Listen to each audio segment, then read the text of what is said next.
করে শুনে রেখে দেন, এটা দুনিয়াবি কথা। তাহলে এতক্ষণ পর্যন্ত আপনাদেরকে কিয়ামতের মাঠ সম্পর্কে বলতে গিয়ে বললাম, ইব্রাহিম ইয়া নফসি, দাউদ ইয়া নফসি, ইয়াহইয়া ইয়া নফসি, জাকারিয়া ইয়া নফসি, পৃথিবীর বড় বড় নবীগণ ইয়া নফসি করবেন। কেউ কাউকে বাঁচাতে পারবেন না, বাঁচাতে পারবেন না। ইব্রাহিম আলাইহিস সালাম নবীদের মধ্যে দ্বিতীয় পর্যায়ের সম্মানী মানুষ। তিনি কিয়ামতের মাঠে দাঁড়িয়ে থাকবেন, নিজের পিতাকে দেখতে পাবেন, নিজের পিতাকে, যে তার বাপ বড় বিপদে আছে। ইব্রাহিম আলাইহিস সালাম তখন বলবেন, আব্বা তোমাকে কি আমি বলিনি যে তুমি আমার দ্বীন গ্রহণ করে নাও, তাহলে কিয়ামতের দিনে পরিত্রাণ পাবে? বাপ তখন বলবে যে হ্যাঁ বেটা, এখন থেকে তোমার দ্বীন গ্রহণ করে নিলাও। তখন ইব্রাহিম আলাইহিস সালাম বলবেন, এখন আর কোনো উপায় নেই যে। তখন নবী ইব্রাহিম বড় দুঃখ কণ্ঠে আল্লাহকে বলবেন, আল্লাহ তুমি বলেছো তোমাকে কোনোদিন ইব্রাহিম অপমান করব না, এর থেকে আর কি অপমান হতে পারে যে আমার সামনে আমার পিতা আজকে জাহান্নামে যাচ্ছে। আল্লাহ সুবহানাহু ওয়া তাআলা বলছেন, ইব্রাহিম যারা ঈমান আনেনি তাদের সঙ্গে তোমার কোনো সম্পর্ক কে নাই। তার আব্বাকে দেখতে পাওয়া যাবে অন্য একটা প্রাণীতে রূপান্তরিত হয়ে, তাকে টেনে হিচড়ে তাকে জাহান্নামের ভিতরে নিয়ে যাওয়া হবে। ইব্রাহিমের আব্বাকে অন্য প্রাণী তৈরি করে দেওয়া হবে কেন? যাতে ইব্রাহিম কষ্ট না পায়, যাতে ইব্রাহিম আল্লাহর খলিল ও কষ্ট না পায়। এই জন্য আল্লাহ অন্য প্রাণীতে তাকে জাহান্নামের ভিতরে দেবেন। বন্ধুরে আমার, তার মানে বোঝা গেল পৃথিবীর নবীদের ভিতরে দ্বিতীয় সম্মানী নবী তিনি হচ্ছেন ইব্রাহিম। নিজের বাপকে বাঁচাতে কে পারছেন না। কিছু কিছু বক্তা বক্তব্য রাখে, বলে না যে আমাদের পীরের মুরিদ হলে জান্নাত চলে যাবে, সবাই আমাদের হাতে বায়াত হও বলে একটা বড় চাদর ছড়িয়ে দিল। সবাই চাদরে ধরো, কলেমা পড়ো আর বায়াত হও। কাঁচা কুঞ্চি করে তোমার পীরের পাছার চামড়া তুলে দিতে হবে, বিয়াদব কোথাকারে। পৃথিবীতে একটা নবী তার বাপকে বাঁচাতে পারছে না, একটা নবী বাঁচাতে পারছে না তার বাপকে, কি করে তোমার পীর সাহেব বাঁচাতে পারে? আশ্চর্য ব্যাপার। বলছে আব্দুল কাদের জিলানীর এত পাওয়ার ছিল, যখন তিনি পাড়া গ্রামে খেলতে বার হতেন ছোটতে, বলছে কোনো ছেলেকে যদি বলতে তুই মরে যা, তো বলছে মরে যেত, বলছে জান চলে যেত। ওর মা এসে খুব কান্নাকাটি করতো, আব্দুল কাদের আমার ছেলেকে বাঁচা বাঁচা বাঁচা, এই জ্যান্ত হয়ে যা, আবার জ্যান্ত হয়ে যেত। এই হচ্ছে ওয়াজ, এই হচ্ছে জলসা। কি বলছে বুঝতে পারছেন না? আমার অমুক পীর, আমার তমুক পীর, আমার অমুক মাজার, আমার তমুক মাজার, এসব বক্তব্য হয় কি হয় না? হ্যাঁ, আল্লাহ, এই বক্তার থেকে দূরে থাকুন আর এই সোনা থেকে দূরে থাকুন। কি বলছি বুঝতে পারছেন? এক কথাতে বুঝে নেন, কেউ কাউকে বাঁচাতে পারবে না। পৃথিবীতে আপনাকে কেউ দোয়া করেও জান্নাতে পাঠাতে পারবে না, কেউ পাঠাতে পারবে না। পৃথিবীতে আপনার সঙ্গে ভালো ব্যবহার করার কারণে আপনি জান্নাত চলে যেতে পারবেন না। পৃথিবীতে দুইটা মানুষের মাধ্যমে জান্নাত যাওয়া যায়, দ্বিতীয় তৃতীয় কোনো অপশন নেই, কোনো অপশন বর্তমানে নেই। দুটি মাত্র অপশন। এক, আপনার আব্বা মায়ের সঙ্গে সদ্ব্যবহার করার ফলে, আপনার আব্বা মাকে সেবা যত্ন করার ফলে আপনি জান্নাত যেতে পারবেন। পৃথিবীতে তৃতীয় কোনো অপশন আর মানুষকে সেবা যত্ন করে বা মানুষের দোয়াই দিয়ে জান্নাত যাওয়া কে যাবে না। চলুন আর একটা সূরাতে আল্লাহ তাআলা জাহান্নামীদের একটা লিস্ট করছেন, সেই লিস্টটা আপনাদেরকে বলি। আল্লাহ বলছেন, আরাইতাল্লাযী ইউকাজ্জিবু বিদ্দীন।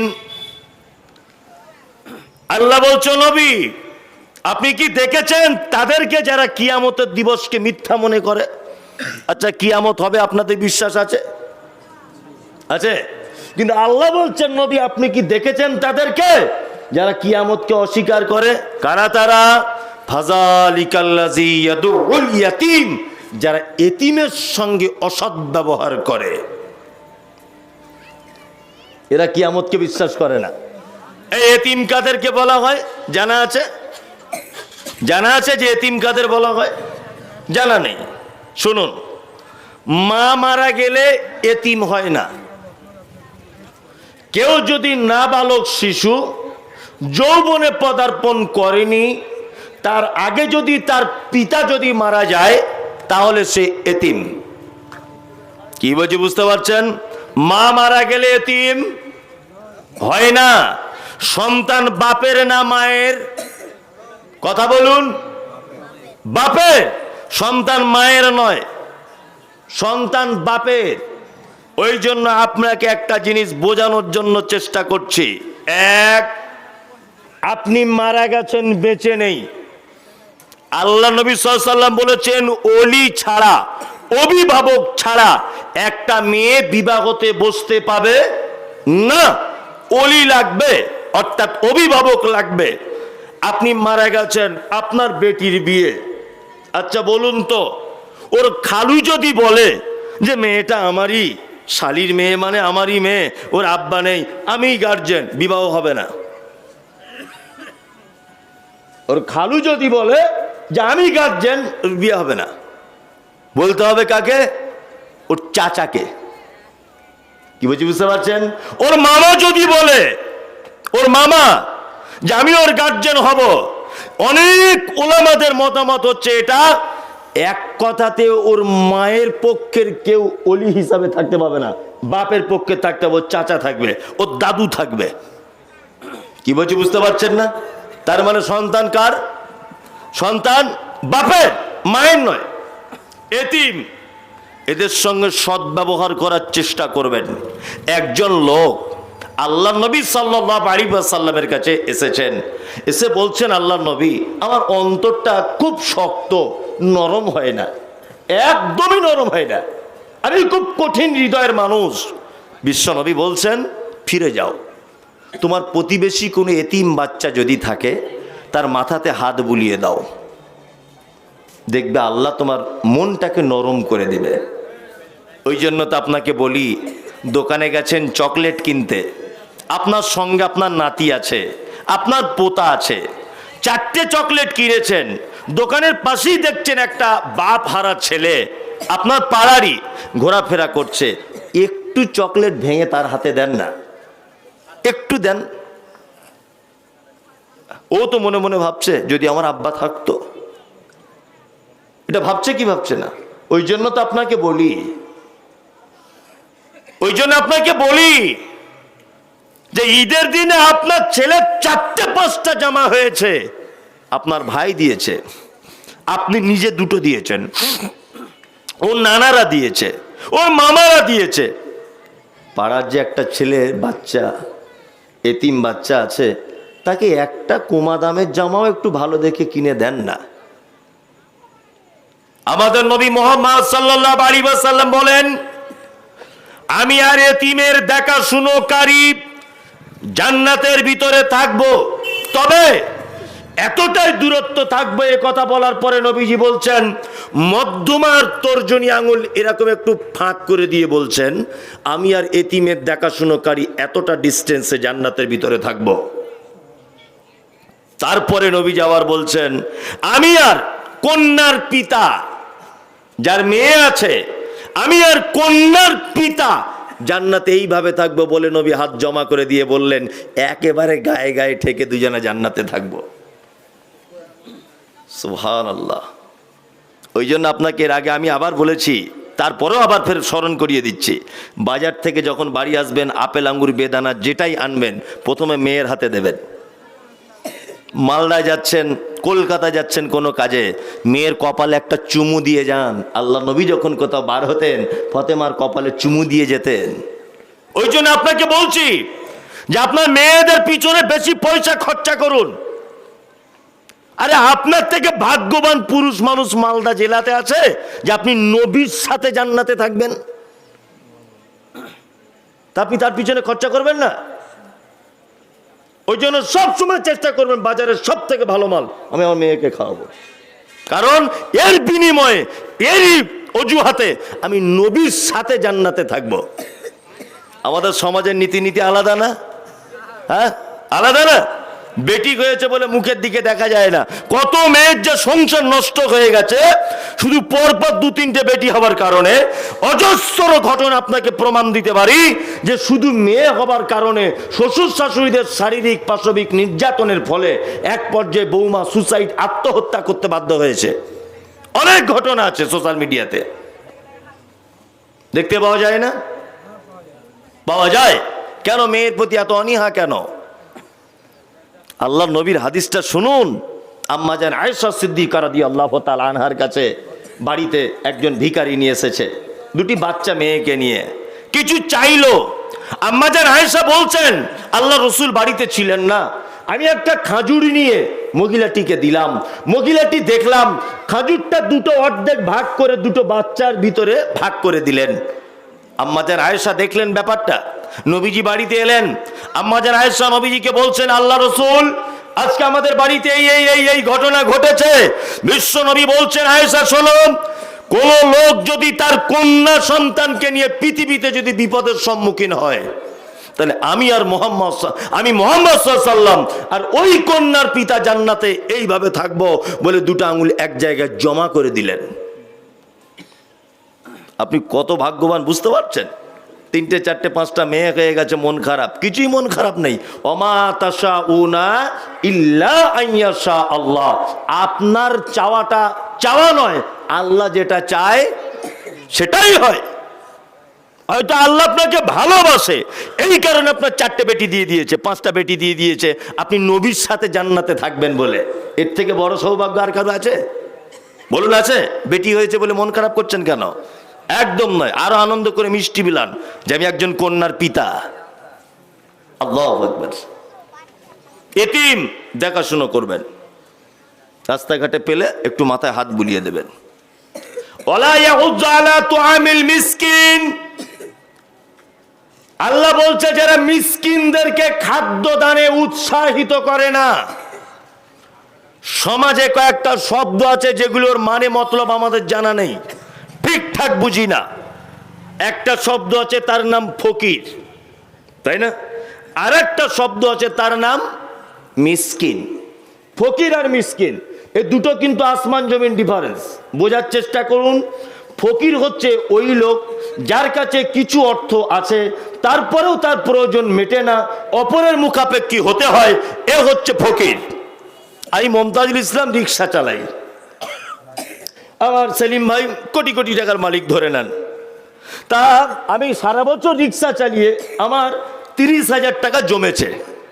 হঠাৎ আমার ছেলের কিডনি বা হার্টের অপারেশন হবে। অপারেশনের ডাক্তারবাবু বলছেন 1 লাখ টাকা খরচা। তাহলে আমার আছে কত টাকা? 30,000। তাহলে 70,000 টাকা নেই, আমার জমি জায়গাও নেই, আমার ভ্যানটা বা রিক্সাটাই আমার সম্বল। এখন ওটা বেচলে খুব জোর হলে 10,000 হবে, 40,000 হলো। আমি এখন গেলাম ভাইয়ের কাছে, ভাই আপনি আমায় কিছু সহযোগিতা করুন, হচ্ছে না আমার ছেলের অপারেশন। আমি হলাম ফকির। মিসকিনকে? মিসকিন হচ্ছে সেই যার কিচ্ছু নেই, নিঃস্ব, অভাবী, দুস্থ মানুষ, ফুটপাতে চালা করে বসে আছে, কোনো রকম জীবনযাপন করছে, কিছুই নেই, পিডব্লিউ রাস্তার ধারে বসে আছে, এ হচ্ছে মিসকিন। আল্লাহ তাআলা বলছেন মিসকিনদের খাদ্যর ব্যাপারে কখনো হাত গুটিয়ে নিও না, তাহলে আল্লাহ তোমার রুজির ব্যাপারে হাত গুটিয়ে নিবে। আমাদের বাড়িতে ফকির আসলে কি করি? দরজায় লা ইলাহা ইল্লাল্লাহ, মা দুটো ভিক্ষা দাও, বলে কি বলে না? বলে। দরজা খুলেছে তো দেখছে ফকিরটার হাতে একটা বড় মোবাইল আছে, বড় একটা মোবাইল আছে। তখন কি বলছে? তখন বাড়িওয়ালা বলছে এই তোমার হাতে বড় মোবাইল, কি ব্যাপার? বড় মোবাইল কেন? তুমি ভিক্ষা করতে এসেছো আবার বড় মোবাইল? বা এখান থেকে, ভিক্ষা দেবো না, যাও। তারপরে আর একজন এসেছে, এসে বলছে লা ইলাহা ইল্লাল্লাহ, মা দুটো ভিক্ষা দাও। ওর স্ত্রী দরজা খুলে বলছে বাড়ি কোথায়? তা বলছে বাড়ি আমার ওই ইয়েতে, শামসিতে। তো তুমি ভিক্ষা করতে এসেছো না নাচতে এসেছো? এত দামি শাড়ি পরে কি ব্যাপার? আমার বর রাজমিস্ত্রি কন্ট্রাক্টারি করে, আমার বর এত শাড়ি এনে দেয় না দামি, আর তুমি ভিক করতে এসেছো এত দামি শাড়ি, বের ওখান থেকে। ওকেও তাড়িয়ে দিল। কেন? কেন? এবার আপনাকে একটা কথা বলছি, শুনে নেন। আচ্ছা বলুন তো, সারা ভারতবর্ষের এই মুহূর্তে আপনার চোখে খারাপ মানুষ কারা? যারা বাবরি মসজিদ ভেঙে দিয়েছে ধরে নেন, এরা ভালো মানুষ না খারাপ মানুষ? কথা বলুন একটুখানি। খারাপ মানুষ, তাই না? আচ্ছা, আল্লাহ নবীর ব্যাপারে একজন মহিলা কিছুদিন আগে কথা বলেছিল, মানে কুভাবে মন্তব্য করেছে নানান ভাবে। এই ভালো মহিলা না খারাপ? খারাপ। এবার আপনাকে বলছি, ফিলিস্তিনে মসজিদ ভেঙে দেওয়া হচ্ছে, মসজিদ আকসা জেরুজালেমে। ভাঙছে কারা? না ভাঙছে ইসরায়েলের ইহুদিরা। আচ্ছা, ইসরায়েলের ইহুদিরা ভালো লোক না খারাপ লোক? খারাপ লোক। মসজিদে বোমা মারছে, তাই না? বদমাশ লোকেরা। এবার আপনাকে বলছি, বলুন ভেবে চিনতে, রুজির মালিক কে? আল্লাহ। তাহলে যারা মসজিদে বোম মারছে ওদের খেতে দিচ্ছে কে? আল্লাহ। বাবরি মসজিদ যারা ভেঙেছে এদের খেতে দিচ্ছে কে? আল্লাহ। আল্লাহ যদি এত নিকৃষ্ট মানুষদেরকে যদি রুজি না বন্ধ করে, তা তোমার দরজে একটা ভিখারি এসেছে যে 1 টাকা পেলে খুশি, তুমি তাকে ধুমকি দিয়ে বার করে দিলে। এ কেমন নীতি? হ্যাঁ, চোর, গুন্ডা, বাটপার, দাগাবাজ। আল্লাহ রুজি থেকে কেউ বঞ্চিত হয়েছে? হয়নি।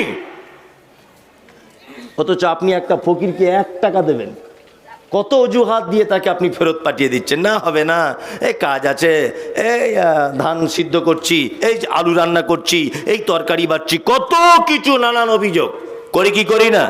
চলুন এবার আপনাকে একটা দুনিয়াবি প্রেক্ষাপট দেখিয়ে আপনাকে বোঝানোর চেষ্টা করছি। এক, আপনার মাল কিন্তু খুব সহজে ধ্বংস হয়ে যাবে। যা টাকা পয়সা কামিয়েছেন খুব সহজে ধ্বংস হয়ে যাবে, এই কথাটা মাথায় রাখুন যদি মাল হেফাজতে রাখতে চান। এক, আপনি ব্যবসা করেন, প্রতিদিন মিনিমাম 500 টাকা বা 600 টাকা আপনার ব্যবসাতে লাভ হয়।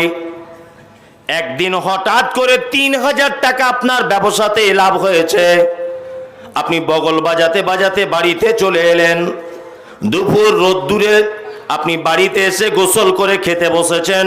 হঠাৎ করে দরজাতে ঠক ঠক করে আওয়াজ হচ্ছে, ও আব্দুল্লাহ ভাই, তুমি কি বাড়িতে আছো? আমার বেটার অসুখ, দয়া করে কিছু দাও। আপনি তখন চিল্লিয়ে দিয়ে বলছেন, এইমাত্র রোদে পুড়ে বাড়িতে এলাম, ভাত খেতে বসলাম, তোমাদের কি কাজে নাই? যখন তখন এসে টাকা চাইবে।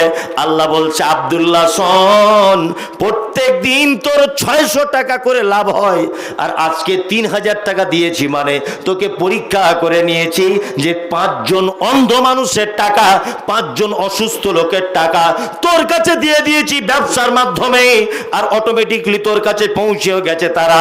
তুই যদি তাদেরকে ফেরত দিয়ে দিস, তোর রুজি থেকে তাদেরকে যদি কিছু না দিস, আমি আল্লাহ পারি 1 সপ্তাহ পরে তোর 10,000 টাকা লস করে দিব।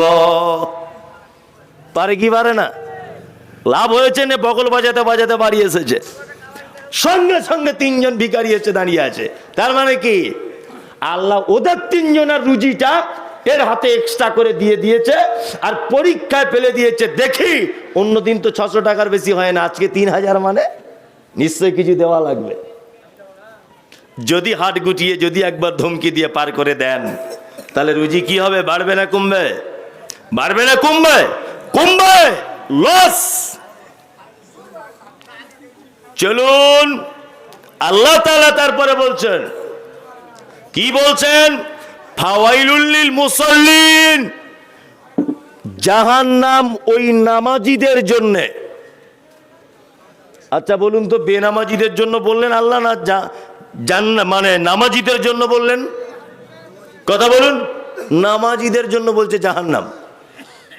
আশ্চর্য ব্যাপার নয়? যদি হতো যে বেনামাজি, সে ব্যাপারটা আলাদা। আল্লাহ বলছে যারা নামাজ পড়ে, ফাওয়াইলুল লিল মুসাল্লিন, তাদের জন্য জাহান্নাম। পানির বোতলটা দেখি পোকা ঢুকে যাচ্ছে গালে, দেন একটুখানি দেন। আপনাকে একটা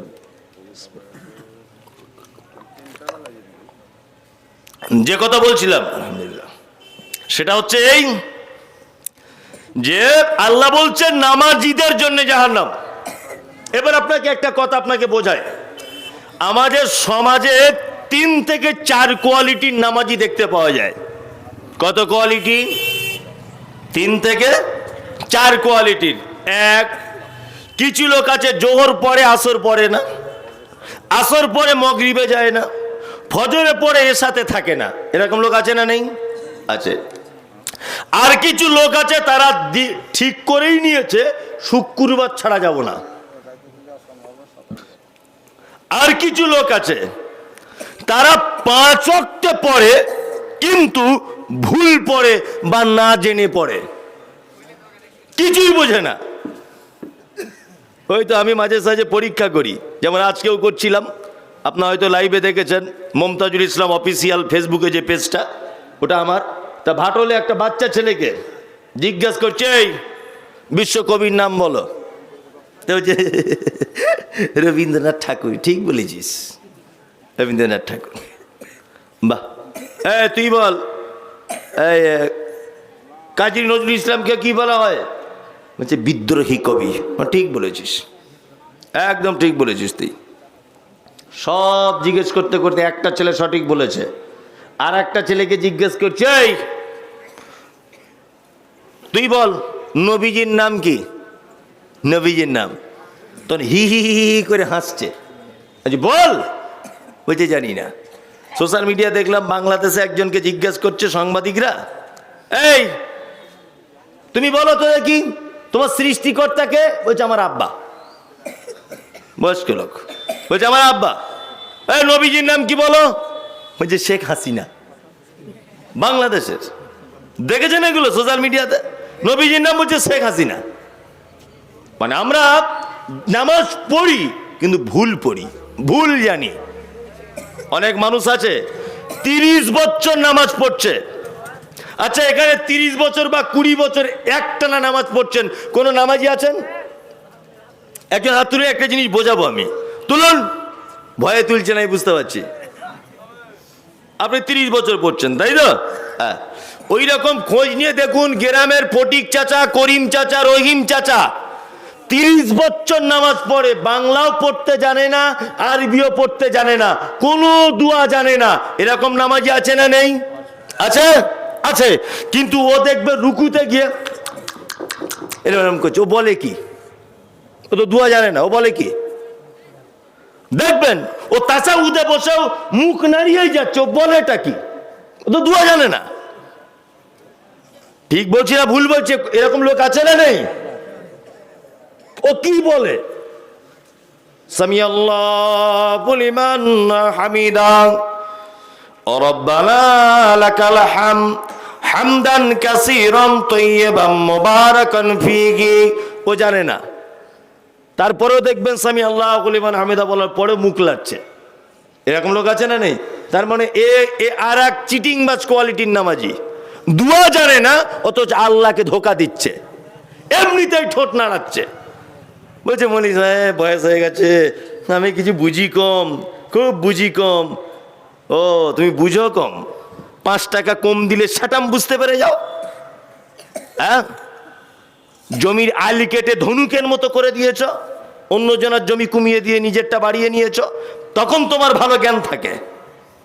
হ্যাঁ, ব্যাংকের থেকে 5 টাকা মাইনাস হয়ে গেলে ম্যানেজারের সঙ্গে ঝামেলা করতে, তখন তোমার জ্ঞান থাকে। আর 50 বছর বয়স হয়ে গেছে, তুমি সূরা ফাতিহা মুখস্থ করতে পারো না। তোমার মতো বদমাশ লোক জগতে আছে? রাগ করিয়েন না কথাগুলো, বাস্তব না অবাস্তব বলুন তো? ও সব ভালো বোঝে, ধর্মীয় ব্যাপারে বোঝার সময় বলছে বলিস আমি কি আর ওতে বুঝি? 3 মাস আগে দেখে এসেছে ব্যাংকে 5392 টাকা ছিল। এই 92 টাকাটা যে 90 টাকা হয়ে যায়, ও ওইটা বুঝতে পারে, সূরা ফাতিহাটা বুঝতে পারে না। এই এক কোয়ালিটির নামাজি, যারা ধোকাবাজ নামাজি। নাম্বার 4, আর এক কোয়ালিটির নামাজি আছে যারা অরিজিনালি দোয়া দরুদ জানে, সঠিকভাবে সালাত আদায় করে। বোঝার চেষ্টা করুন। আর একটা নামাজি আছে যারা লোক দেখানো নামাজ পড়ে। কুটুম এসেছে, বিয়াই হাজি সাহেব লোক, নামাজ পড়ে না, কিন্তু কি করবে? হাজি সাহেব তো ঘরে এসে প্রথমেই বলছে মসজিদে যাবো জোহরের নামাজ পড়তে। এই দেখছে মান সম্মানের ব্যাপার। ও তখন পাঞ্জাবি পরে উজু করে বাড়ি থেকে মসজিদে আসছে। 3 দিন বিআই ছিল, বেশ জুত করে নামাজ পড়েছে, বিআই চলে গেছে আর নামাজ পড়ে না। এরকম লোক আছে না নেই? আছে। আচ্ছা বলুন, এদের ভিতরে কাউকে নামাজি ধরা যাবে কি যাবে না? বুঝতে পারছেন না? এক, আপনার ছেলেটা মাধ্যমিক পরীক্ষা দিচ্ছে, 4টে সাবজেক্টের উপরে তার পরীক্ষা হবে। আচ্ছা, এখানে শিক্ষিত মানুষ মাধ্যমিক বা বিএ বা উচ্চ মাধ্যমিক এরকম কেউ আছেন আপনারা? একটা কথা বলবো যার সুবিধা হয়, কেউ আছেন? ও হাত তুলবে না, হাত দুটো চাচাই ঠকেছে, দেখছি আমিও ঠকবো। এইবার আপনাকে বলছি, আপনার ছেলে 4টে সাবজেক্টে পরীক্ষা দিল, 3টে সাবজেক্টে পেয়েছে 100 করে, 100 100 300। আর একটা সাবজেক্টে পেয়েছে 0 0 0। বলুন তো মাধ্যমিকে টোটালে পাস না ফেল? কথা বলুন। ফেল। 3টেতে 100 100, একটাতে 0। পাস না ফেল? ফেল। জোহরে পড়ল, আসরে গেল, মাগরিবে ছিল, এশাতেও পড়েছে, ফজরে যায়নি, এই জন্য ও বেনামাজি। ফেল। ও নামাজির খাতাতে কেটে গেছে। কি বলছি বুঝতে পারছেন না? ফজরে ছিল, জোহরে মাঠে ধানের কাছে ব্যস্ত ছিল, আসতে পারেনি, ও বেনামাজি। মসজিদে না আসতে পারে অসুবিধার কারণে, মাঠে তো পড়বে। ফজরে ঘুম ভাঙেনি, আসেনি, ওটা আলাদা ব্যাপার। জমাতের পরেও তো যখন ঘুম ভেঙেছে গিয়ে পড়বে, ঠিক কিনা বলুন? ও তাও পড়ছে না, তার মনে হবে নামাজি। এবার আপনাদেরকে একটা আশ্চর্য কথা বলে দিই। এক, আচ্ছা আপনাদের এখানে কেউ মারা গেলে মসজিদের মাইকে অ্যালাউন্স করে? করে? করে। অ্যালাউন্স করা যাবে না বা যাবে এ ফতোয়া আমি দিচ্ছি না। ওটা বড় কোনো সার্জেনের কাছে জেনে নেবেন। আমি কোয়াক ডাক্তারের মতো পেটের যন্ত্রণা মাথার যন্ত্রণা হলে সারাতে পারবো। বেশি যদি সমাজে অসুবিধা কিছু হয় বড় বড় আলেমদেরকে ফতোয়া নেবেন। মাইকে অ্যালাউন্স হচ্ছে কি অ্যালাউন্স? আমাদের প্রথমেই ইন্না লিল্লাহি ওয়া ইন্না ইলাইহি রাজিউন, অনুগ্রহ করে শুনবেন, আমাদের ধনীপাড়া দক্ষিণ পাড়ার ফটিক চাচা মারা গেছে, আসরের পরে জানাজা হবে, সবাই উপস্থিত থাকবেন, নির্দিষ্ট টাইমে জানাজা ওই আব্দুল গফুরদের আমবাগানে অনুষ্ঠিত হবে। ঘোষণা হয় কি হয় না? হয়? হয়, ঘোষণা হয়। আপনার একটু লজ্জা শরম থাকা দরকার। যে ঘোষণাটা করছে, যে ঘোষণা করছে তার একটু লজ্জা শরম থাকা দরকার। যে গফুর আব্দুল গফুর মারা গেছে, ওর বয়স 60 বছর। 60 বছরে প্রত্যেক দিন 5 বার করে মুয়াজ্জিন ওকে ডেকেছে, হাইয়া আলাস সালাহ, মসজিদে আয়, মসজিদে আয়। নবীজি বলছে ওরা স্বার্থপর, নামাজ পড়তে আসবে না, শুধু নামাজের কথা বললে। মুয়াজ্জিন তুমি আবার শব্দ দাও, হাইয়া আলাল ফালাহ, তোমরা তোমাদের নিজেদের কল্যাণের জন্য মসজিদে এসো। 50-60 বছর যে লোকটাকে মুয়াজ্জিন আহ্বান করেছে, এক ওয়াক্তের জন্য মসজিদে যায়নি। আর ওই লোকটা মারা গেলে মসজিদের মাইকে বড় করে অ্যানাউন্স করা হবে, মানে মসজিদের মাইক কি আইসক্রিমওয়ালাদের মাইকের মতো নাকি? 50 বছর ওকে ডাকা হয়েছে, একবারের জন্য মসজিদে যায়নি। আর ওর মতো একটা লোক মারা গেল, অথচ মসজিদের মাইকে অ্যানাউন্স করা হচ্ছে। মানে ইসলামটাকে কি যা ইচ্ছা তাই পেয়েছেন? 60 বছর বয়স পর্যন্ত বেনামাজি হয়ে মারা গেছে, মানে এই মুমতাজুল ইসলাম বলছো থাকার জায়গা জাহান্নাম। পৃথিবীর কোন আমলকে জান্নাত নিয়ে যেতে পারবে না। আল্লাহ এই কথা বলছেন, মা সালাকাকুম ফি সাকার ক্বালু লাম নাকু মিনাল মুসাল্লিন। একজন জাহান্নামীকে জিজ্ঞাসা করা হবে, পাশাপাশি বসে দুজনা জলসা শুনেছি, একই স্টেজে দুজনা বসে ছিলাম, একই বাড়িতে দুজনা দাওয়াত খেয়েছিলাম, আমি আছি জান্নাতে, তুমি কেন জাহান্নামে? তখন জাহান্নামী বলবে, ক্বালু লাম নাকু মিনাল মুসাল্লিন। ভাই রে, সব ভালো ছিল, শুধুমাত্র নামাজটা পড়িনি, এই কারণে আমি জাহান্নামে এসেছি। তার মানে বেনামাজি থাকার জায়গা কোথায়? জাহান্নাম। বেনামাজি থাকার জায়গা জাহান্নাম। বাপ মারা গেছে, জানাজার সামনে দাঁড়িয়ে মাথায় রুমাল দিয়ে বলছে, আমার আব্বা যদি ভুল ত্রুটি কিছু করে থাকে ক্ষমা করে দেবেন, আর দেনা পাওনা কারোর সাথে থাকলে লেনদেন আমাদের বলবেন, পরিশোধ করে দেব। অনেক জায়গাতে বলা হয়, এগুলো আপনাদের এখানে হয় না। আর সব কথা আপনাদেরকেও বলছি তা না, সোশ্যাল মিডিয়াতেও লক্ষ লক্ষ দর্শক আছে, ওদেরকেও বলতে হবে। আবার অনেক জায়গাতে বলছে, যারা বহিরাগত মেহমান এসেছেন দয়া করে খাওয়া দাওয়া করে যাবেন, আর ঠিক যেদিন 40-এর দিন হবে সেদিন আপনারা আসবেন, আপনাদের দাওয়াত থাকলো। বলছে আমার বড় বোন 3 খতম দিয়েছে, ছোট বোন দিয়েছে 4 খতম, আর গ্রামের পাড়ার মেয়েরা সবাই মিলে দিয়েছে 24 খতম, আর ছেলেদের পক্ষ থেকে খতম হয়েছে 4টা। সব আমার বাপের নামে বকছে দিচ্ছি। আর ইমাম সাহেব দেখছি দোয়া করছে মোটামুটি 40 মিনিট ধরে মরা মানুষের জন্য, আল্লাহ ক্ষমা করে দাও, আল্লাহ মাফ করে দাও, আল্লাহ ভুল ত্রুটি ক্ষমা করে দাও। কিন্তু লোকটা নামাজি ছিল না। ওই ইমাম সাহেবেরও পাপ, যে দাওয়াত দিয়েছে ওরও পাপ, যে জানাজা পড়াচ্ছে ও বিপদে, যে পড়ছে ও বিপদে, সবাই বিপদে। আর আল্লাহ তো ঘোষণা করে দিয়েছে থাকার জায়গা জাহান্নাম। ও নামাজ পড়ে নিজে কি বলছি বুঝতে পারছেন না?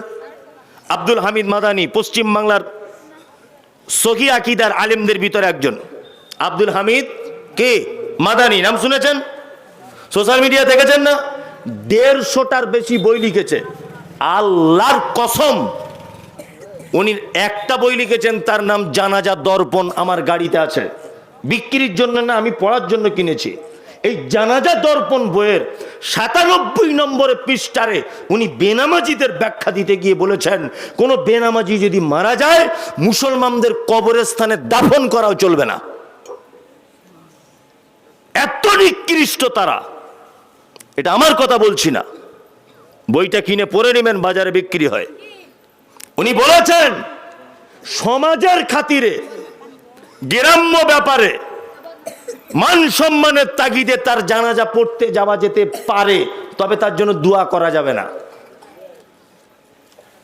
এই দোয়া করা যাবে না যে আল্লাহকে ক্ষমা করে দাও, কারণ আল্লাহ তো ডিক্লেয়ার দিয়ে দিয়েছে নামাজ নেই জাহান্নাম, নামাজ নেই থাকার জায়গা জাহান্নাম। তো তাকে আবার দোয়া করে জান্নাতে আনা যাবে? বলুন, যাবে না। এখানে 10টা লোক বলুন তো যে আজকে থেকে নামাজ পড়া ধরবো আমি নতুন করে। একটা লোক বলুন, তাহলে বলবো আপনি বাপের বেটা, আল্লাহকে ভয় করেছেন এতক্ষণে। একটা লোক বলুন। হ্যাঁ, বলছে বক্তা কাকে আনছিস? বলছে মমতাজুল ইসলাম খান। বলছে এবারে মমতাজুলের হয়ে গেলে আগামী বছরে কাবা শরীফের ইমামকে আনবো। কাবা শরীফের ইমাম কেন? তুমি যদি স্বয়ং আবু বকর ওমর উসমানকে নিয়ে আসো 10 পয়সাও কাজ হবে না। আগে মানতে শিখুন। বেনামাজিগুলো ধরা যাবে। নামাজিরা সবাই হাত তুলুন, সবাই, কেউ বাদ থাকবেন না। যারা যারা নামাজ পড়েন বেনামাজি চোর ধরার সুবিধা এটা। আচ্ছা, এটা তোমরা ধরা পড়ে গেছে, কারা কারা পড়েনি, তাই তো? আচ্ছা, এইবার আপনি বলুন তো যে আমি আজকে থেকে পড়ব, আছেন কেউ? পড়বে না। আর আপনি তো পড়েন, আপনাকে তো বলিনি। হ্যাঁ, দেখুন তাহলে অবস্থা, সমাজের বিচারটা দেখুন। কি বললেন মৌলানা, কি অবস্থা দেখুন। দিব্যি ভালো বক্তব্য শুনছে, জলসা চাঁদা চাইলে দেবে, কোনো অসুবিধা নেই, নামাজ পড়বে না। মানে ছেলে ভালো, বংশ ভালো, সব ভালো, বেনামাজি, তাই না?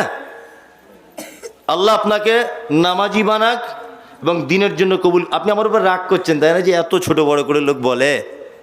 দেখুন, শাসন করা তারই সাজে সোহাগ করে যে। কি বললাম বুঝলেন?